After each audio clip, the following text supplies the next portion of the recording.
Thank you. It's a pleasure. I'm not sure the reason I chose to look at longevity. Maybe it's just because the years are passing by. So it's a little different topic for me. And indeed, let's get started. So longevity, of course, means long life. There are two components to that, and that is the lifespan, how long we actually live, and then the health span, how long we live in good health. And that's the crux of the matter that we're going to be looking at. Let's look at some history. The longest lived woman, Jean Calment, 122 years of age, died in France, lived in France. The top 10 longest lived people are all women. There are some longest lived men. Jerome Kimura from Japan, 116 years. In this list, down there at number 7, Juan Vincent Perez was still living when, or is still living when this data was gathered. So again, you can scan that, runs from 113 years to 116 years. So that's some of the history. Interestingly, attending religious services, people who regularly attend tend on average to live 4 years longer. Why? Maybe social interaction. They volunteer. They're more connected, if you will. Maybe their health habits, but nevertheless, live longer. Here, in particular, some Catholic nuns, they are 27% more likely to live into their 70s than other women. And one thought here. Married man is a respect. What's that? Being a married man is a respect. Okay. They are healthier because they practice a culture of acceptance and grace around aging. They don't stress as much as some of us do. Aging is not one to be feared or avoided. Father Jacques Clemens is the world's oldest priest. He's currently 107 years old. What we learn from him is he has a pretty tight schedule of waking up always at 5:30 a.m. and going to bed at 9 p.m. Therefore, his homeostasis, which is one of the keys to longevity, harmony, if you will, things working together well in the body. But anyway, he's at 107 years old. I think some of you, and probably most of you, have heard of the blue zones, the zones in the world with the healthiest, longest living people. They're called the blue zones. Sardinia is a fairly large island, as you can see there. In Sardinia, in Italy, we have Giulia Pisanu, and she was born in 1921. Her advice is don't be jealous or angry, take walks, do not stress about life, and live in gratitude. So that's her. In Sardinia, the people that are centenarians, that have lived to 100 at least, get a mural made on that island. And yes, there are male centenarians as well. The lessons from Sardinia, they believe, is love deeply, eat simple food prepared sustainably, move naturally, laugh and rest. So we're going to start digging deeper and looking at fitness and what role fitness has to play. Now, as I prepared this talk, usually you would talk about nutrition first. We tend to think that nutrition is one of the key elements to our well-being, our health, our longevity. It is actually fitness. Fitness is very powerful physiologically, and I'll try to touch on that some. Move more and sit less throughout the day. So that's the short advice. And then we know that the U.S. has physical activity guidelines, 150 minutes of moderate intensity physical activity and 2 days of muscle strengthening per week. I would advise up to about 3 days of strengthening activity because it's so powerful in itself. And this is one of the key slides, I think. That's why I put a star there. Exercise in the brain. Research shows that exercise seems to be as much a cognitive activity as a physical one. That's crucial. Exercise builds brain cells. Neurogenesis. You want to keep your brain nice and healthy in older age? Exercise. Exercise. Exercise. Put simply, exercise is essential to keeping your brain healthy. And aerobic exercise involves free oxygen and produces what's called this brain-derived neurotrophic factor. BNDF improves the size and connectivity of key brain areas such as the hippocampus for long-term memory formation and retrieval. Again, keep in mind we're talking about a stage of life where there can be a lot of debilitation, a lot of loss, a lot of heartache, I suspect, as well. So what's available to us? Again, exercise, exercise, exercise is one of the keys of what's going to happen to your mitochondria. We're going to talk about that in a minute. Here they are. I won't read them all, but it's a brain medication, a meta-analysis. Oh, now, we know about the 10,000 steps. It came from Japan. It was an ad in Japan. And if you're doing 10,000 steps a day, great. Keep doing it, basically. However, the data shows that up to 7,000 allows the same benefits, which means there's a greater entry to this ability. Maybe some people aren't going to be able to walk 10,000 steps. 7,000 would be adequate. Wheelchair users, here's some of the exercises that are possible: shoulder openers, lateral pull downs, reverse flies, hand cycling. You want to consult your doctor, obviously, before you extend your experience, your activities. Suzanne and I, in particular, love cycling in Denver area. We feel we get a lot out of cycling. Distance cycling and high-intensity interval training is what it's called. I use the Map My Ride app on my phone. We fortunately have this great reservoir, the Chatfield Reservoir, in our area. And here's a map of a 35-mile ride. Again, for me at least, and I know Suzanne to a large degree, enjoy the cycling aspects of health because of what it does: stamina, aerobic fitness, muscle strength, flexibility, joint mobility, anxiety, depression, controls stress and body fat. So we've got the muscles that we want to strengthen, but we also, with longevity, have to be concerned about osteoporosis. It clearly increases with aging. I won't read it all, but you can see low estrogen, testosterone, anorexia nervosa, cigarette smoking, all put us at risk for thin bones. Elderly people with thin bones is a concern. So we need to fight osteoporosis. Here are some of the recommended activities we can do. I won't read them all, but there's quite a bit that's possible. Now, yoga turns out to be this amazing health benefit. My wife's much better at it than I am, but yes, I partake, except I can't do the hot yoga. I'm in a pool of fluid at the end, so I do the non-hot, if you will.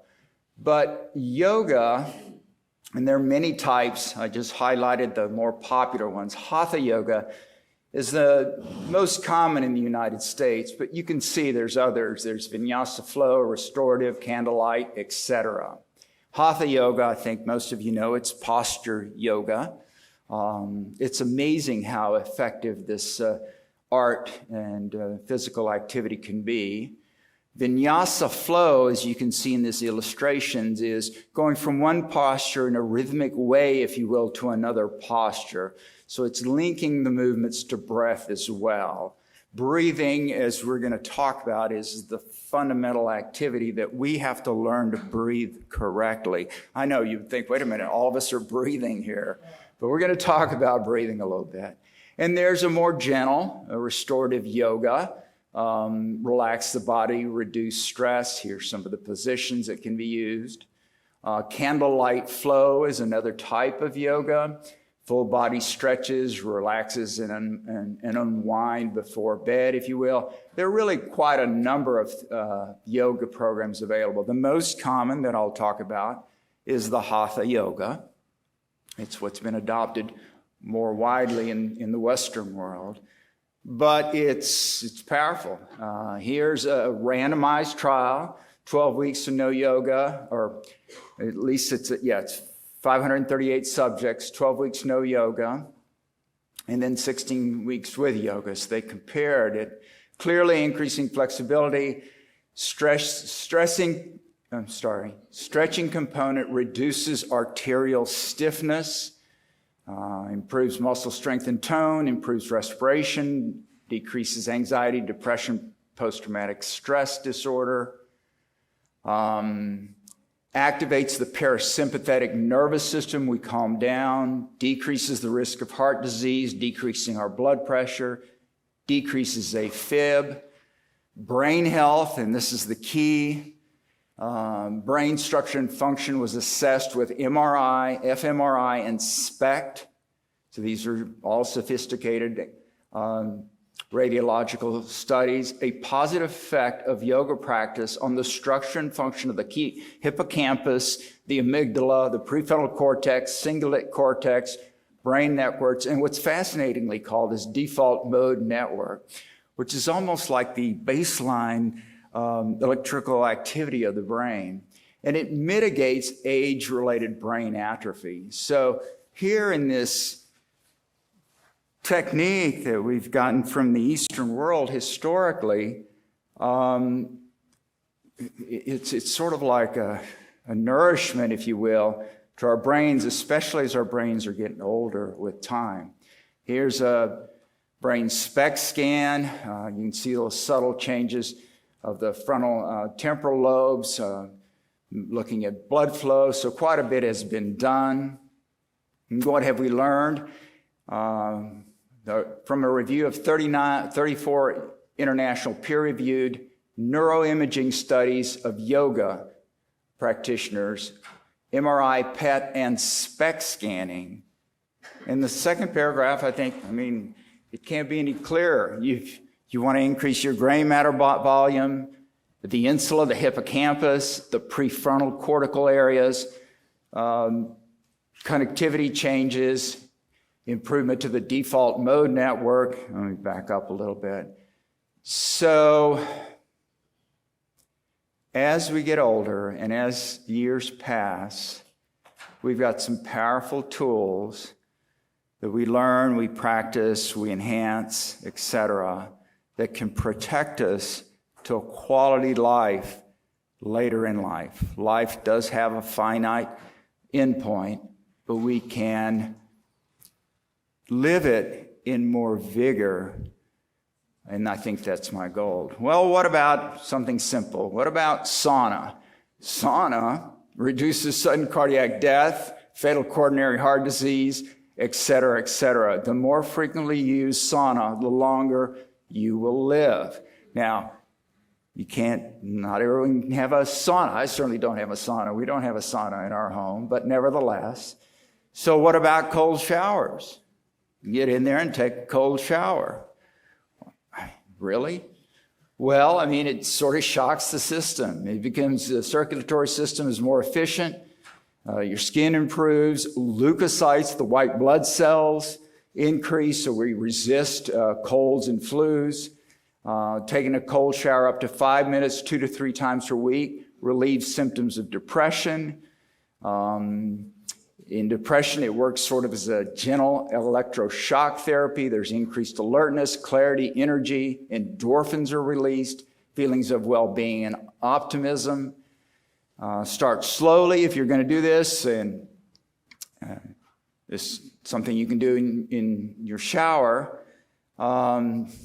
And that is toward the end of the shower, get the water cold enough where you feel uncomfortable, stay underneath for a few minutes, breathe deeply, make the water slightly colder, et cetera, but you're, again, shocking the nervous system to remain vibrant is the best way I could put it to you, okay?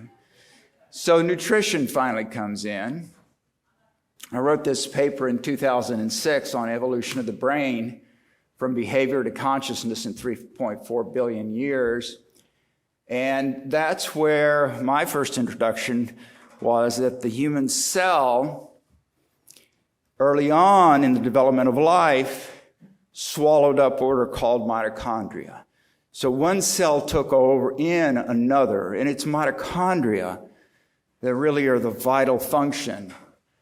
We have about 30 plus trillion mitochondria in our body. I think of mitochondria as, we think we eat for ourselves and exercise for ourselves. No, it's this that we're doing it for. This is what's driving us. Each one contains 1,000 to 2,500 mitochondria, each cell. They are the energy. They're our power, if you will. The energy is oxidative phosphorylation. It generates the ATP, which is the energy we need.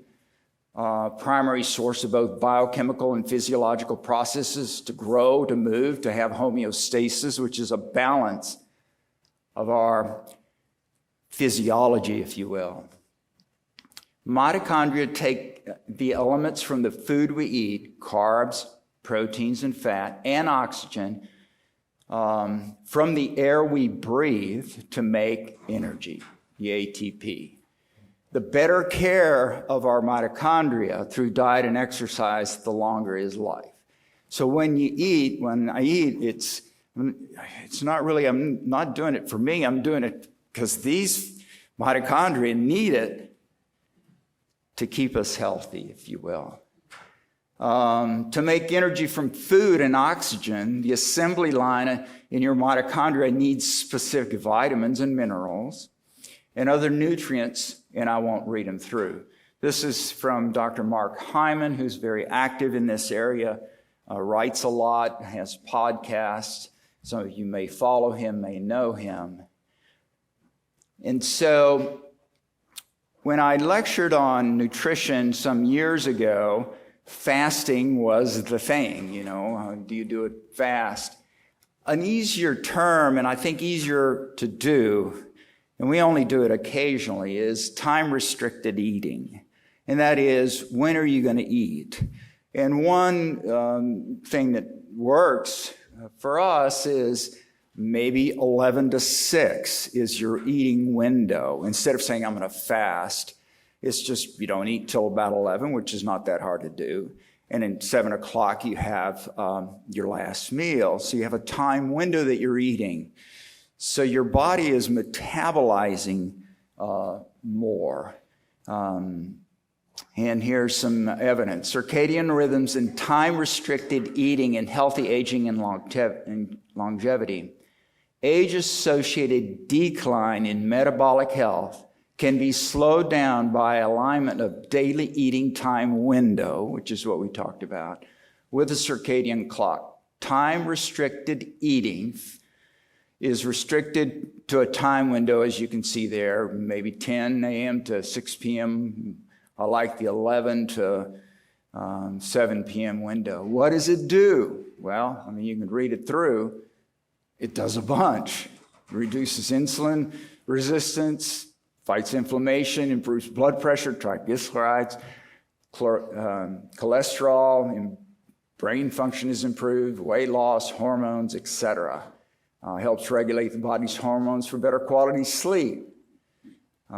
So it's fundamental. Now, what do we eat, though? Well, I used to be an advocate of the Mediterranean diet in previous lectures, but I've also seen this new concept of taking components from the Mediterranean diet to the DASH diet and putting it together. It's right now being called the MIND diet. So it's Mediterranean intervention for neurodegenerative delay. We want to push back neurodegenerative delay. And it's associated with less cognitive decline, and this is in a controlled trial, and lowers the risk of Alzheimer's. Then here's the study. It's published in Alzheimer's Dementia. MIND diet slows cognitive decline with aging. The Mediterranean diets, when you put them together in the MIND diet, slow cognitive decline with age. So this is the abstract that was published. So what is the MIND diet? I'm just going to flash these images.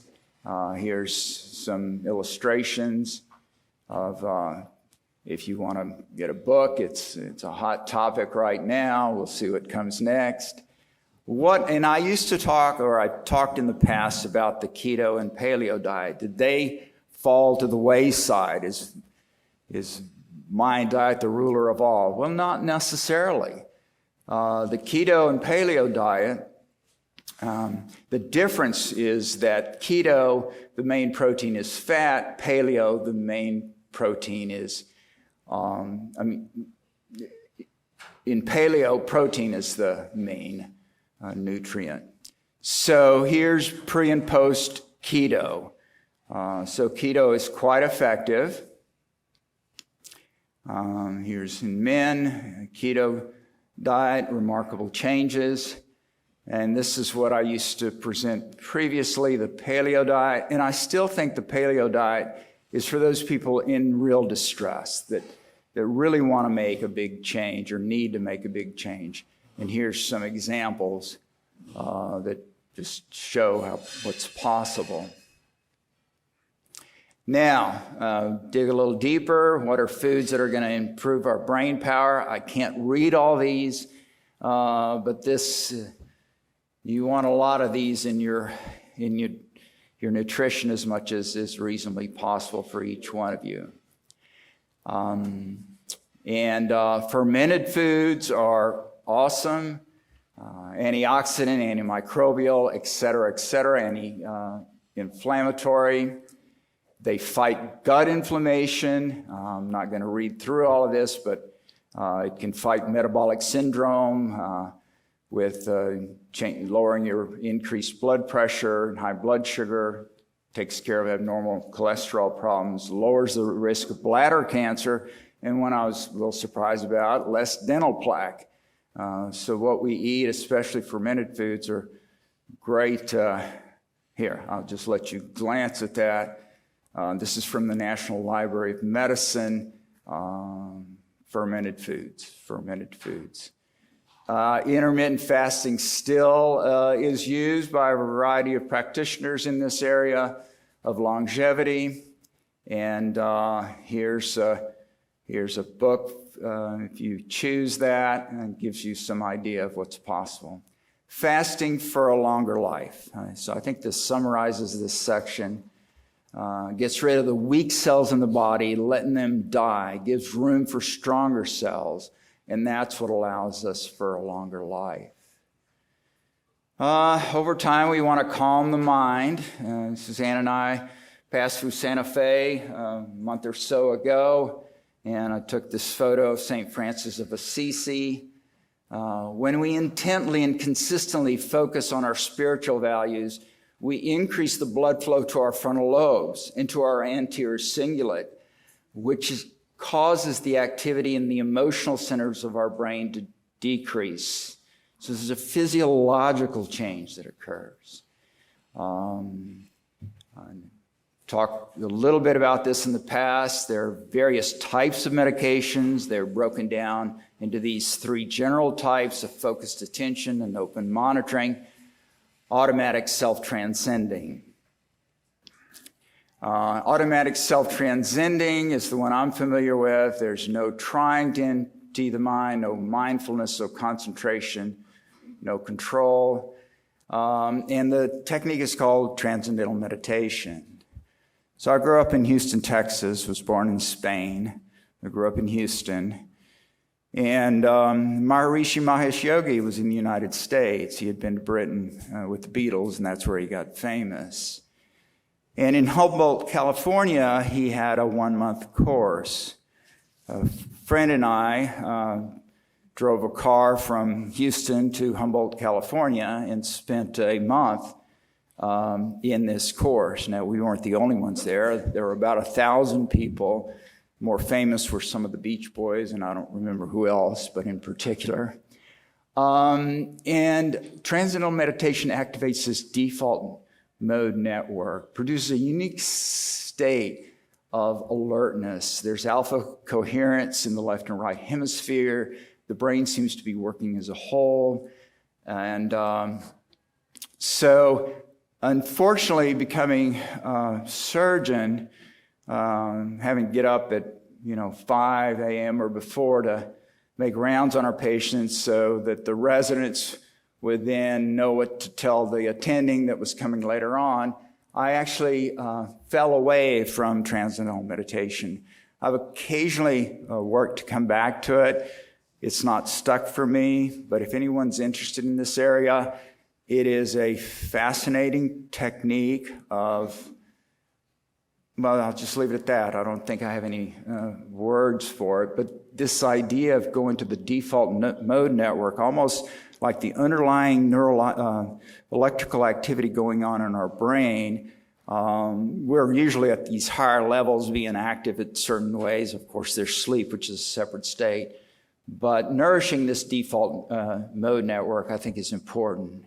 It is a system of connected brain areas that show increased activity when a person is not focused. The DMN is especially active during daydreaming, contemplating the past or the future, thinking about the perspectives of another person. Unfettered daydreaming, often leading to creativity. It's this baseline network. Now, I thought that we knew everything we could about breathing. Read this book, and it'll change your mind. As a matter of fact, it starts with children that might have reduced formation of the nasal areas, etc., and how that leads to neurological changes, and how important breathing and breathing right is to all of us. Now, in the U.S., we do know pranayama, and it comes from the Hindu text, the Bhagavad Gita and the Yoga Sutras. And the common breathing pattern in yoga is 4-7-8 breathing, where you breathe in for 4, hold for 7, a count of 7, and release for a count of 8.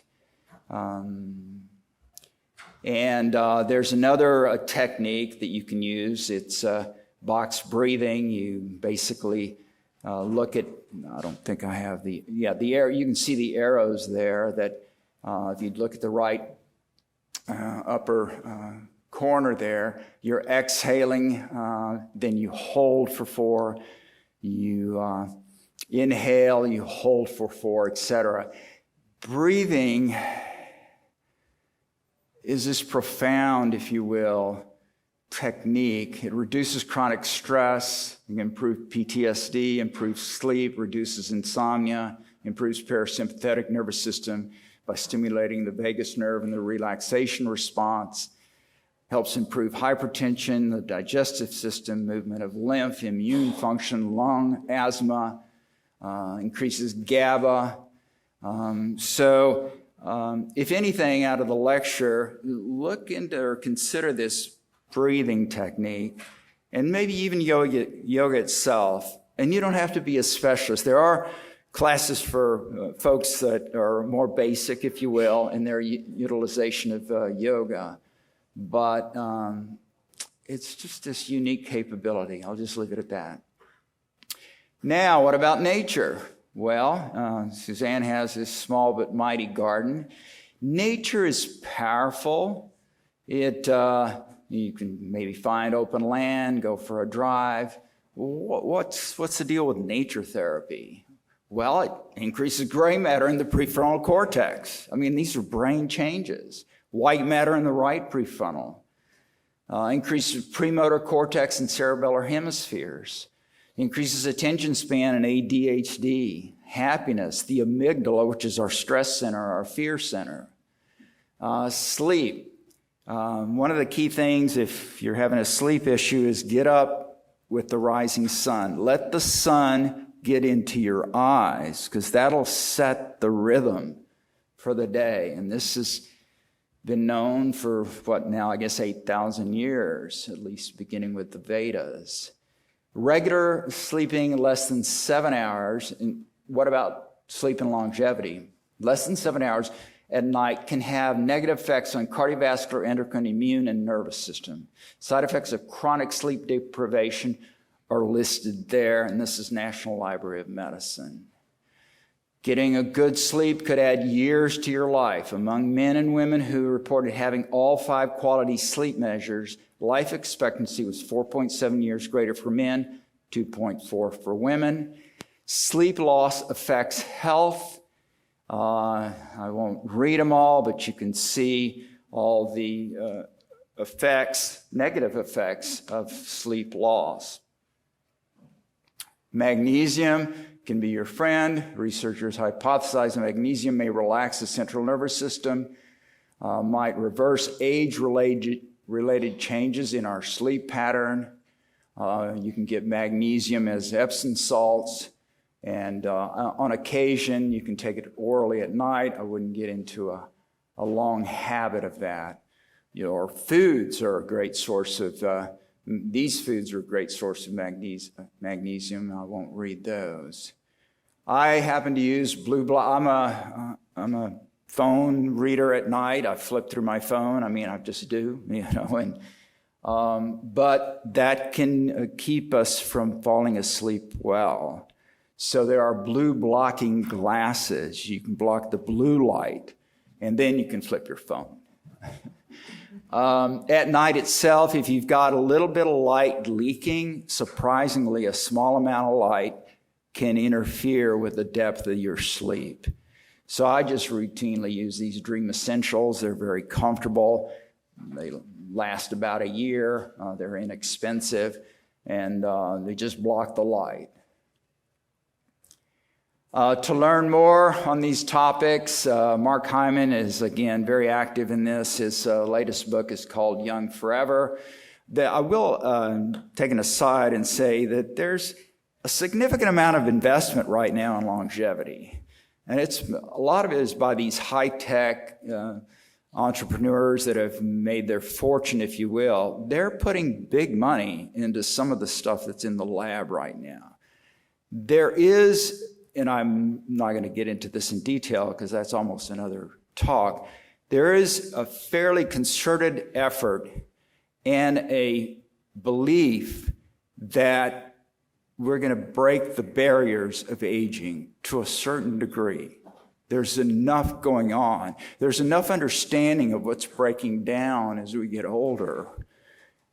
And there's enough going on in trials to counteract that, to uplift our physiology, if you will, that another future talk might actually be what are people taking? And some people are taking, Mark Hyman himself, I'm sure he takes over 20, and maybe 30, et cetera, of these supplements that are available to all of us, but some of this new science, if you will, that's coming along.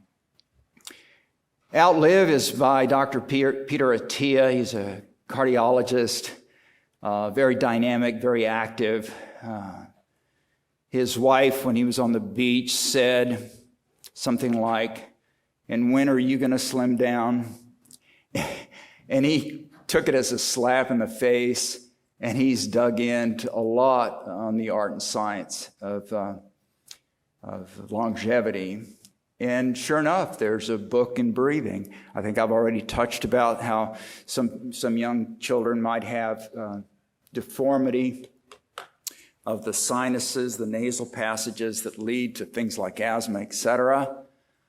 And that can be intervened with earlier on in life to help those kids avoid that.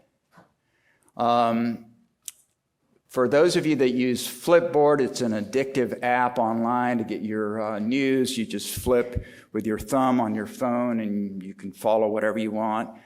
And you can start your own magazine. You don't write the articles, you collect and bundle them. So I manage Longevity 2.0 and just simply share studies that I find are of interest. Also on LinkedIn, where I'll share some of this material. As an aside, I just want to let people know that about 2 months ago now, I created this about 50-page manual of my own technique for Chiari decompression surgery. It's nothing fancy, but I just, as an aside, wanted to share that. And in summary, I'd say be well, pursue joy, and thank you, and I'll be happy to take any questions if there are any. Thank you.